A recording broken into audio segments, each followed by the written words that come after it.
아멘.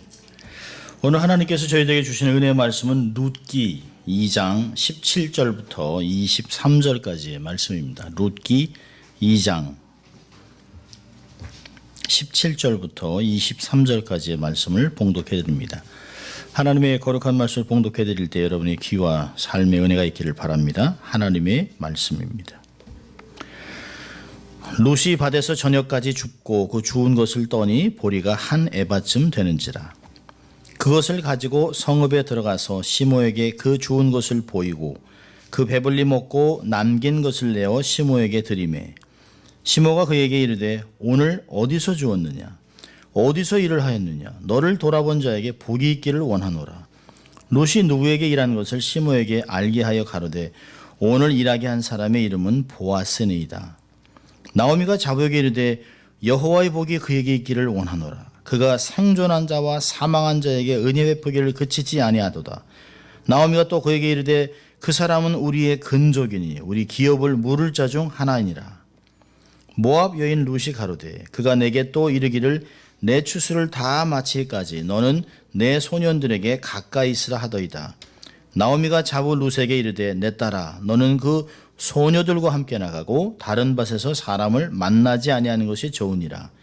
이에 룻이 보아스의 소녀들에게 가까이 있어서 보리 추수와 밀 추수를 마치기까지 이삭을 주우며 그 시모와 함께 거하니라. 아멘. 하나님의 말씀이었습니다. Good morning. 네, 좋은 아침입니다. 좋은 아침, 좋은 주일, 좋은 만남을 우리는 유지하고 있습니다. 자, 우리 또 한번 해볼까요? 난 하나님의 특별한 사랑을 받은 사람이다. 두 번 하겠습니다. 나는 하나님의 특별한 사랑을 받은 사람이다. 나는 하나님의 특별한 사랑을 받은 사람이다. 믿습니까, 여러분? 하나님을 기쁘시게, 사람을 행복하게. 네, 그렇습니다. 사람이 많다고 좋은 것이 아닙니다. 적다고 불안한 것이 아닙니다. 사람이 많아야 세상이 변하는 것이 아닙니다. 바른 사람이 몇 있으면 세상을 변화시킬 수 있습니다. 세 사람이 마음을 합치면 나라도 세울 수 있습니다. 우리가 정말 마음을 다해서 하나님의 나라를 세우겠다라고 한다면 하나님 우리를 통해서 놀라운 일을 행하실 것이에요. 믿음의 사람들의 고백은 우리가 했다라고 하는 것이 아닙니다. 하나님이 우리를 통해 다 하셨다. 사실 이제 카톡이 있다 보니까 편하기도 하지만 카톡으로 다 때웁니다. 사람들이. 뭐 새해 복 많이 받으세요. 그것도 다 자기가 만든 게 아니라 남들 거 받아가지고 보내는 거예요. 근데 거기 보니까 참 좋은 게 있어요. 2015년 하나님이 하셨습니다. 2016년 하나님이 하실 것입니다. 하십니다. 너무 좋죠. 근데 사실 하나님의 우리에게 정말 말씀해 주고 싶은 이야기죠. 이제까지 내가 다 했지. 이제도 똑같이 이렇게 한다. 내가 할 일은 나를 믿고 나를 따르고 나와 동행하자라고 하는 말씀입니다.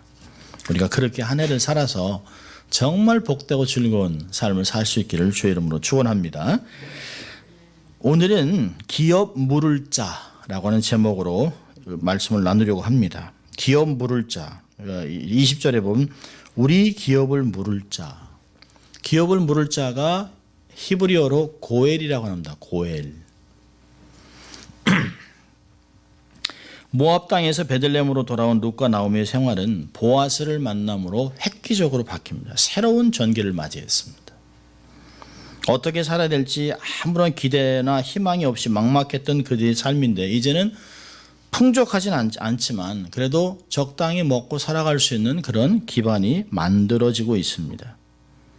또 사람들이라는 것이 그런 방식으로 살아갈 수 있다는 여유를 얻지만 사람들이 언제까지 그것으로 만족하겠습니까? 저희들이 미국에 처음 와가지고 차를 이제 뷰익 큰 차, 오래된 차야. 그걸 이제 2,000불 주고 거금 2,000불 들여 샀습니다. 그리고서 그 차를 타면서 이야 한국의 기업 사장 회장도 못하는 차를 탄다. 근데요 그게 별로 오래 안 가더라고요. 좀 지나는데 우리 차보다 훨씬 좋은 차들이 쌩쌩 지나갑니다. 우리가 아버지 저 차 우리 거보다 더 좋은 것 같은데요. 아버지가 그래도 할 수 없지. 그래도 우리 차 좋은 거야 해서 한꺼번에 우리 식구가 다 탈 수 있었다는 게 너무 행복했습니다. 그런데 우리들 안에 이 차는 새 차는 아니지 라고 해서 운전을 하면서 우리끼리 운전 연습을 하다가 차를 여기 북 이렇게 몇 번 그었어요. 그러니까 중고차가 완전히 똥차가 돼버렸습니다. 그리고는 그 차 때문에 얻은 기쁨은 거의 사라져 버렸습니다. 우리들은 삶을 살아가면서 되게 이렇습니다. 처음에 어떤 것을 얻으면 막 즐겁고 행복하다가 그래도 이것만 갖고는 안 되지. 그게 우리의 인생입니다. 참 작은 곳에서 6명이 한꺼번에 자다가 투베드룸으로 나가요. 그러면서 화장실이 한 개 갖고는 안 된다. 그래서 화장실 2개 있는 곳으로 가요. 만족할 것 같죠? 아니요. 우리의 만족은 끝이 없습니다. 인간의 본성은 그렇게 기쁨이 오래가지 않습니다. 우리가 풍족함을 잃어버리는 때가 언제일까요? 상대적으로 비교해서 박탈감을 느낄 때입니다. 그렇지 않을 때는 행복했어요. 그런데 옆에 사람이 더 잘 나가면 왠지 힘들고 어렵습니다. 성도들이 은혜를 잃어버리는 이유가 여기 있습니다. 올해는 비교하지 않는 한 해가 될 수 있길 바랍니다. 이 세상에 나와 다른 사람을 비교할 수 있는 사람은 아무도 없어요. 참 신기하죠. 인구가 지금 70억이 넘었는데요. 이걸 딱 찍으면 다 달라요. 희한하죠. 하나님이 그렇게 많아요. 쌍둥이도 핑거프린트가 다릅니다. 그렇다면 우리의 인생이 얼마나 값어치가 있냐는 것이에요. 비교해서 스스로 낙심하지 않아야 할 것입니다. 하나님의 인도하심은 우리의 삶을 배불리 먹이는 데 있지 않습니다. 우리가 부족한 것을 채우는 데 있지 않습니다. 그것은 하나의 과정일 뿐입니다. 하나는 우리로 하여금 하나님의 원대한 꿈과 비전들을 이뤄가기 위해서 그것을 하나 둘씩 깨달아 나가기를 원하는 것입니다. 그것은 룻에게도 마찬가지였었어요. 하나님께서 룻을 위해서 상상할 수 없는 놀라운 비전들을 만들어 놓은 것을 알 수 있습니다. 룻이 특별히 오늘 21절 보면 룻을 또 한 번 모압 여인이라고 얘기합니다. 보아스를 만나고 보아스가 누구인지 밝혀졌음에도 불구하고 룻의 인생이 놀랍게 변할 것을 예고하면서도 룻을 모압 여인이라고 밝히는 게 뭘까요? 들어올 수 없는 사람, 하나님의 총회에 들어올 수 없는 사람, 은혜를 경험할 수 없는 사람, 하나님의 복을 경험할 수 없는 그런 인생도 하나님이 품으시고 그를 다윗의 조상으로 만들었다는 걸 얘기해 주고 있는 것이에요. 하나님 나 한국 사람인데 다 복 받을 만 하잖아요? 아니요. 200년 전에는 예수 이름도 못 들어봤습니다. 정말 이방인 중에 이방이었던 한국 사람들. 한국 사람이 얼마나 종교적인 그 열성이 많습니까? 돌한테도 전합니다. 돌한테도.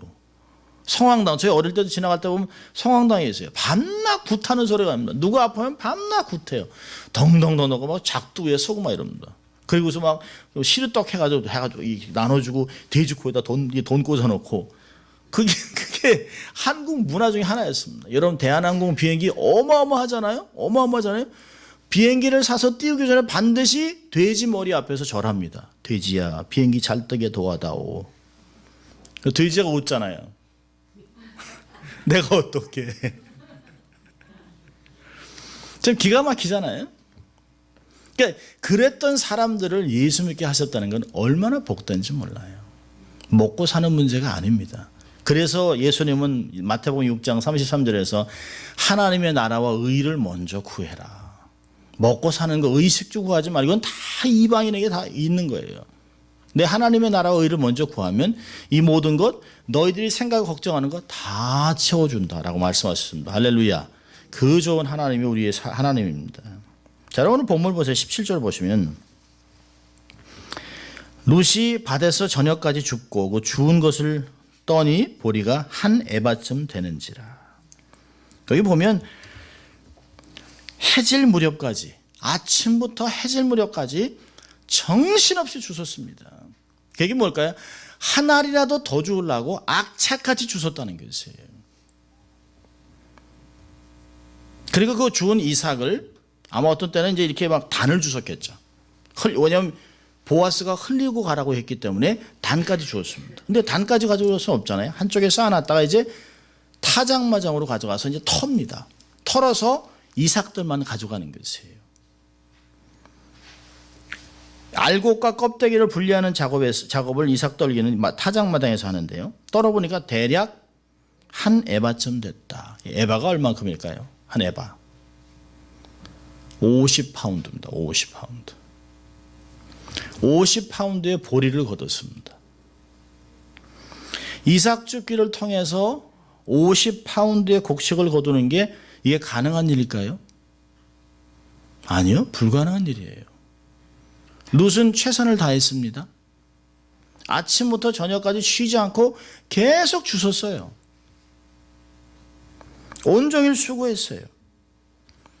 그러나 성실한 것만으로는 불가능한 것이죠. 이렇게 50파운드를 거둘 수 있었던 결과는 뭘까요? 원인은 뭘까요? 하나님이 개입하신 것이에요. 하나님은 항상 사람들을 대리자로 쓰십니다. 그래서 보아스를 통해서 큰 은혜를 베풀어 준 것입니다. 이제 하루에 50파운드를 거둔 것은 뭘 얘기할까요? 앞으로 룻과 나오미에게 나타날 하나님의 엄청난 복을 예고하는 것이에요. 프리뷰하는 것이에요. 마치 이곳에서 개봉박두 좀 있으면 더 엄청난 것들이 벌어진다라고 하는 것을 사인으로 보여주는 것입니다. 한 에바의 보리는 하나님이 이제껏 수고하고 애쓰고 성실한 삶을 살았던 룻에게 보상하는 하나님의 축복의 시작일 뿐입니다. 종종 하나님은 우연이라고 하는 우연의 연속을 통해서 우리에게 하나님이 채워주실 때가 있습니다. 이런 사인들을 보여줘요. 그런데 영적으로 깨어있기만 하면 하나님이 하신다는 것을 발견할 수 있습니다. 하나님의 사람들의 특징은, 크리스천들의 특징은 내가 다 했다라고 고백하지 않습니다. 내가 이룬 것을 자랑하지 않습니다. 모두 다 하나님이 하셨다라고 고백하는 것입니다. 여러분, 우리만큼 노력하지 않는 사람이 어디 있겠습니까? 히스패닉들, 또 남미에서 온 사람들 우리보다 더 열심히 일합니다. 허리가 정말 끊어지도록 일을 합니다. 그 엄청난 이사심 센터에서 일하는 사람들, 식당에서 일하고 있는 우리 멕시칸 형제들 보세요. 정말 뼈가 으스러지도록 일을 합니다. 그런데도 가난에 대물림에서 벗어날 수 있는 사람이 많지 않아요. 근데 우리가 이렇게 살아가는 것은요, 하나님의 은혜인 것을 기억해야 합니다. 살아있는 것도 하나님의 은혜입니다. 어느 신학자님이 그랬습니다.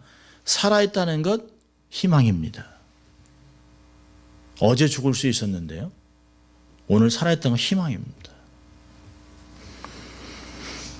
여러분, 룻이 한 에바의 보리만 가져온 것이 아니에요.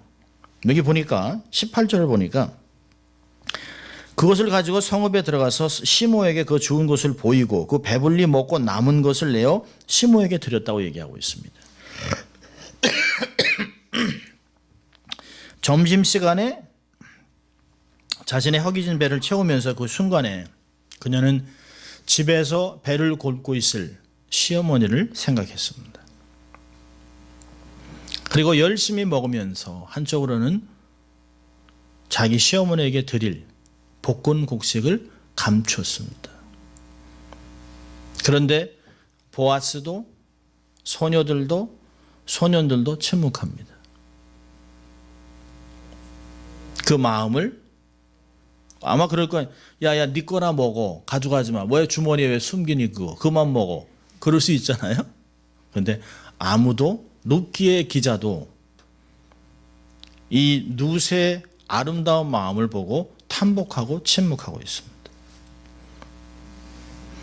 여러분, 자기를 챙기기도 바쁜데 그 상황에 시어머니를 챙깁니다. 룻은 이런 사람이에요. 여러분, 이 50파운드의 보리를 한 여인이 들고 간다는 게 쉽겠습니까? 여러분, 이 건강한 저 같은 사람도 50파운드 들으려면 만만치 않습니다. 그리고 밭에서 자기의 집까지 가는 길이는 가깝지 않습니다. 그런데 50파운드를 들고 가는 룻의 발걸음이 어땠을까요? 아마 휘파람을 불고 싶었을 것입니다.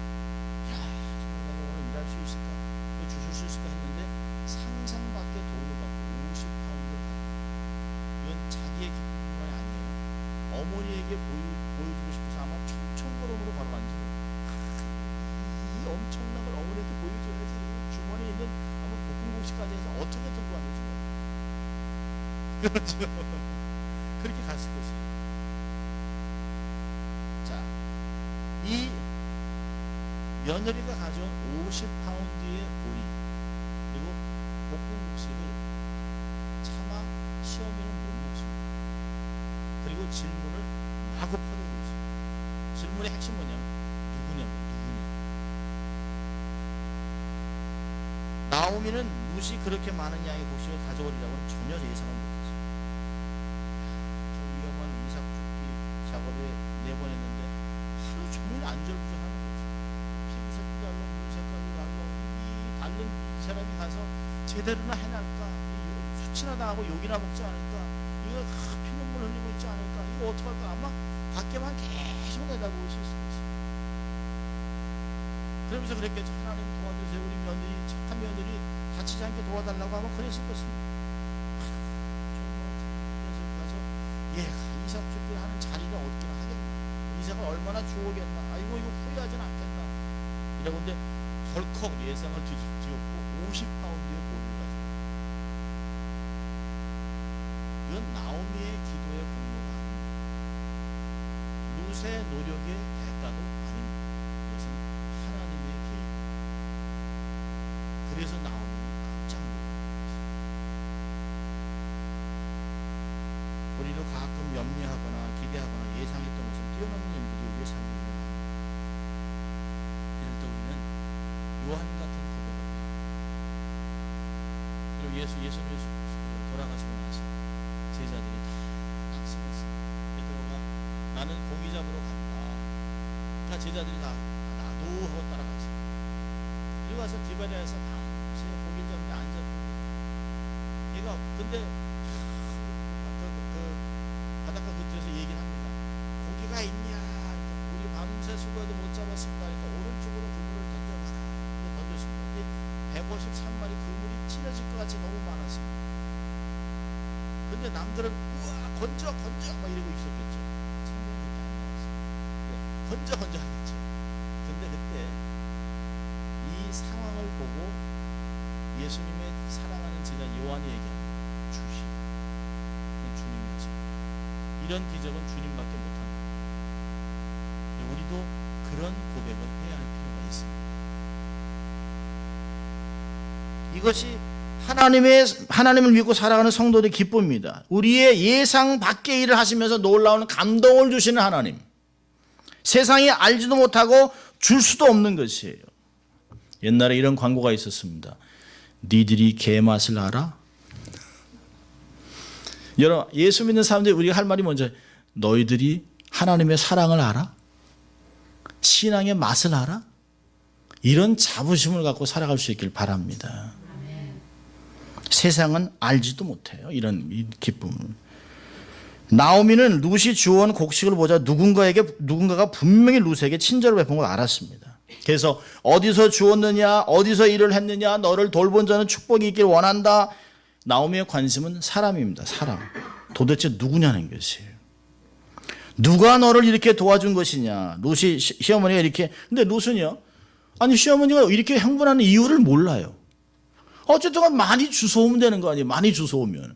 먹을 거 없어 힘들었는데 많이 주워왔는데 왜 자꾸 누구누구 캐물어요. 그러겠죠. 아니 어디서 일하든지 많이 주워오면 되지요. 시어머니가 왜 이럴까. 그리고 마지못해 얘기합니다. 보아스라는 사람 밭에서 일했습니다.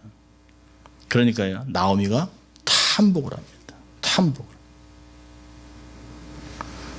나오미는 보아스의 친절한 행위를 통해서 일하신 하나님의 은혜의 손길을 기억하는 것입니다. 여러분, 사사기의 특징은 사람들이 말씀을 거부하던 시대입니다. 저들에게 왕이 없으므로 자기의 소견대로 마음대로 행하던 사람들이에요. 이때 율법을 따라 삶을 사는 사람이 있다는 걸 알았는데 그 사람이 바로 보아스라는 걸 깨닫고 놀라고 있습니다. 그러면서요, 보아스의 관계를 밝히고 있습니다. 사실은 이 나오미의 표정이 어떻게 바뀌냐면 이런 표정이에요. 나오미를 이렇게 밖을 보고 있는데 자기 며느리가 50파운드 되는 한 에바의 보리자리를 이렇게 지고 옵니다. 딱 집에 딱 내려오니까 하고 놀란 거예요. 그리고요, 막 물어보니까 보아스라고 그러니까 뭐? 이렇게 놀라는 거죠. 그리고 하나님이 하나 행하신 걸 보고 와 이렇게 바뀝니다. 그래서 제가 설교 제목을 그렇게 하려고 그랬어요. 뭐? 와. 풍성하게 주어온 곡식을 보면서 하나님의 율법, 가난한 자를 위해 마련한 것을, 그 율법을 순종하는 사람이 있다는 걸 깨달았는데 그 사람이 보아스라는 걸 듣고 깜짝 놀랍니다. 그러면서 이 보아스가 바로 누구냐는 걸 밝히고 있어요. 그 보아스는 바로 우리의 가까운 친족이에요. 그리고 더 나가서는요, 우리의 기업을 물을 짤 중에 하나라는 것이에요. 하나님의 은혜는 이렇게 임합니다. 세상에 우연은 하나도 없습니다. 우연이라고 여겨질 뿐입니다. 하나님의 빈틈없는 간섭하는 손길, 며느리의 삶에 하나님이 개입하고 인도하는 것을 알고 그가 고백합니다. 은혜라고 얘기합니다. 이제까지 룻은 3번이나 은혜라는 단어를 썼지만 나오미가 사용하는 은혜와 단어는 달라요. 룻이 사용한 단어의 그 은혜는 헨이라고 하는 단어입니다. 그건 아무 관계도 없고 조건도 없이 그냥 사랑을 막 베풀어 주는 것이에요. 그렇지만 나오미가 얘기합니다. 그가 우리에게 베푼 은혜이라고 하는 헤세드라고 하는 은혜는 관계와 언약 속에 있는 사람에게 무상으로 조건적으로 베풀어야 되는 의무적인 사랑입니다. 하나님은 우리에게 헨을 베푸는 게 아니에요. 그냥 무상으로 아무에게나 주는. 여러분, 비는 불신자나 믿는 자나 안 믿는 자에게 다 주시는 것이에요. 그건 일반 은혜라고 얘기하는 것이에요. 그러나 구원은, 특별 은총은 그리스도를 통해서만 주세요. 이 헤세드, 하나님과의 우리의 관계는 헨이 아니에요. 하나님이 무상으로 막 베풀어주는 것이 아니에요. 하나님 우리의 왕 되시고 우리의 주인 되시고 우리의 목자가 되시고 우리의 인도자가 되시기 때문에 그 언약 관계에서 우리에게 한없이 무상으로 용서하고 베풀어주는 고엘, 기업 물을 자가 되는 것이에요.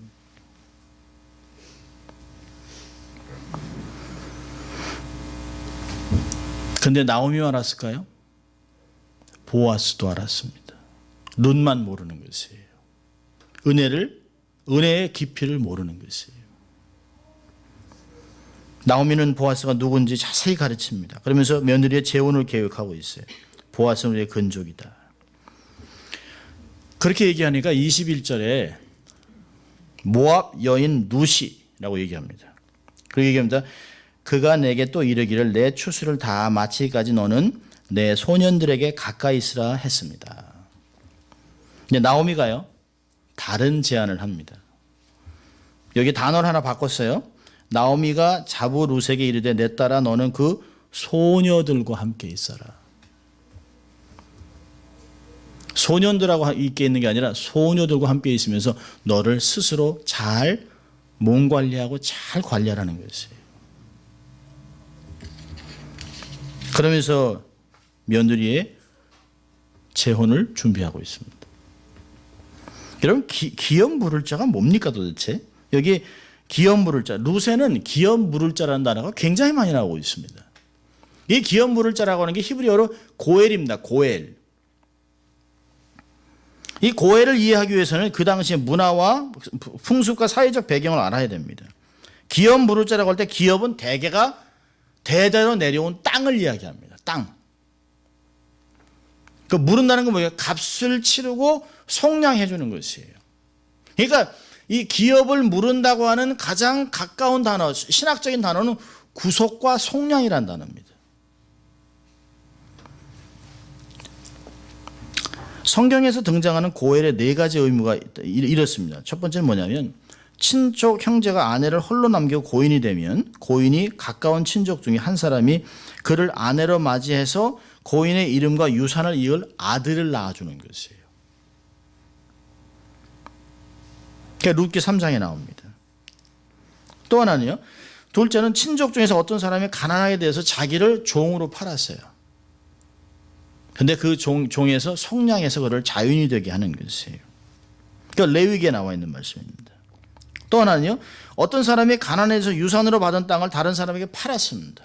그런데 그것을 다시 찾아올 수가 없어요. 그래서 가까운 친족 중에 한 사람이 유력한 자가 그 땅을 대신 사주는 거예요. 소유권을 회복해 주는 것이에요. 이게 룻기에 나와 있는 내용입니다. 네 번째로는 친족 중에 누가 억울하게 죽으면 그를 대신해서 사람을 죽이는 것이에요. 성경에서는 한국말로는 피해 보수자라고 나와 있습니다. 룻기에 나와 있는 것은 자녀가 없이 죽은 것. 그러니까 엘리멜렉의 가정에는 두 가지 문제가 있어요. 첫째로는 재산을 다 잃어버렸습니다. 또 하나는 자식이 없이 다 과부가 되었습니다. 그래서 아들을 낳지 못하고 죽으면 누가 대를 이어줍니까? 내 친척이 아내와 결혼해서 대를 이어줍니다. 요즘은 그럴 필요가 없어요. 근데 왜 이 당시에는 아들에 집착했습니까? 사실 한국도 한 150년, 200년 전만 해도 아들을 못 낳으면 힘들다고 얘기했어요. 근데 그거하고는 달라요. 여기는 왜 그랬냐면 그때는 여인의 후손을 얻기 위해서 그랬습니다. 여인의 후손이 누구예요? 창세기 3장 15절에 나와 있는 메시아를 얘기하는 것이에요. 여인의 후손으로 올 그 메시아, 내가 만약에 아들이 없이 그냥 여기서 대가 끊어지면 우리 가정을 통해서 메시아가 나올 수 있다고 하는 그 개념이 끊어져 버리는 것이에요. 그렇다면 이스라엘의 소망이 끊어지는 것입니다. 그래서 여인들이 그렇게 집착했던 이유가 뭐예요? 아들을 낳으려고 했던 것이에요. 그런데 이미 예수 그리스도를 통해서 남녀의 구분이 없어서 이미 여인의 후손은 왔습니다. 여러분, 고엘의 개념에 익숙해진 이 기업 물을 자라고 하는 고엘이라고 하는 단어에 익숙해진 이스라엘 사람들에게는 하나님이 바로 고엘이라고 고백하고 있습니다. 여러분, 이사야 43장을 한번 볼까요? 이사야서 43장 1절.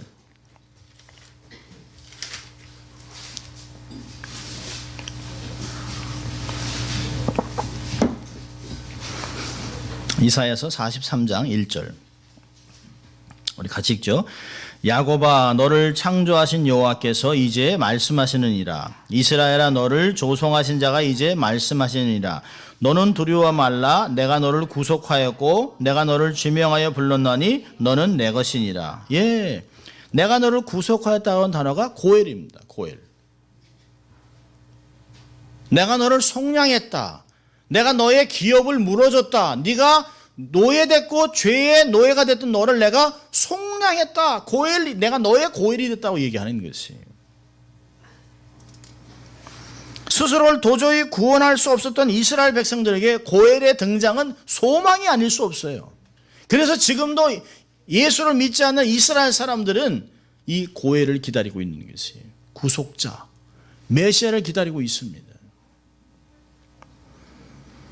여러분, 나오미의 말 속에 고엘이라는 단어가 나올 때 기업 물을 자, 그 얘기 뭘까요? 우리에게 새로운 소망이 있다는 것이에요. 여러분, 본문의 전체 그림이 누구를 얘기합니까? 하나님이 우리의 진정한 고엘이 됐다라고 얘기하는 것이에요. 우리의 기업 물을 자, 하나님이 우리의 기업 물을 자고요, 하나님 우리의 소원자고요, 하나님 우리의 가정을 회복하시는 분이고요, 이 모든 역할을 하려고 그림을 보여주는 것이에요. 구약은 신약의 그림자입니다. 예수 그리스도가 누구인가를 나타내기 위해 실체를 보여주기 위해서 구약에서는 계속 그림자로 얘기하는 것이에요.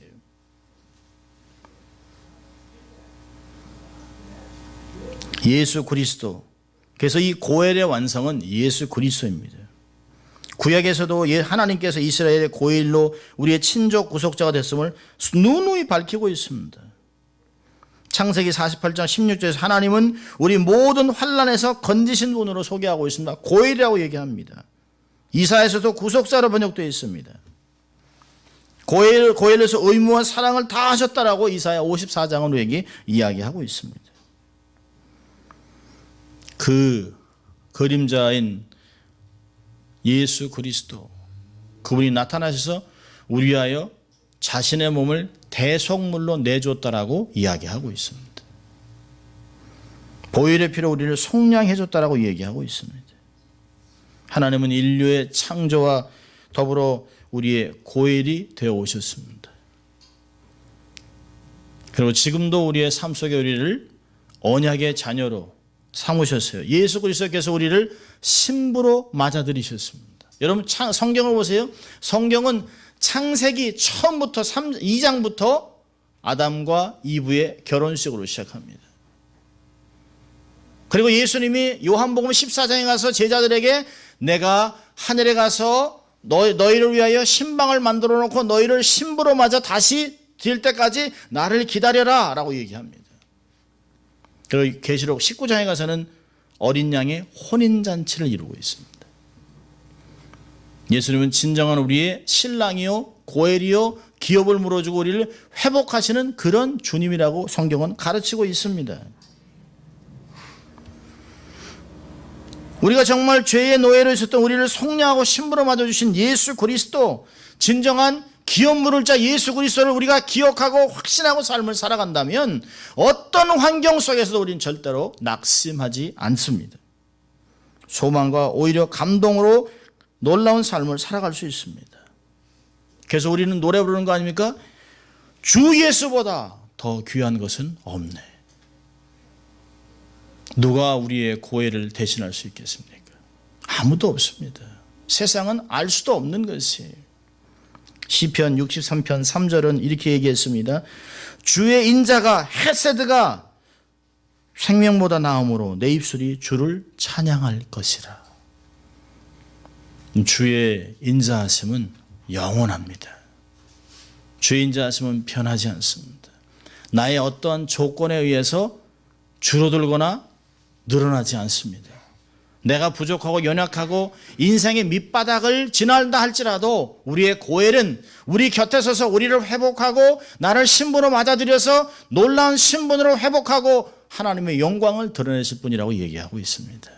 한 해를 살아가면서 우리의 기업을 물을 자 고엘 예수 그리스도, 그분과 함께 동행하는 여러분 될 수 있기를 주의 이름으로 축원합니다. 기도하겠습니다. 하나님 아버지 감사합니다.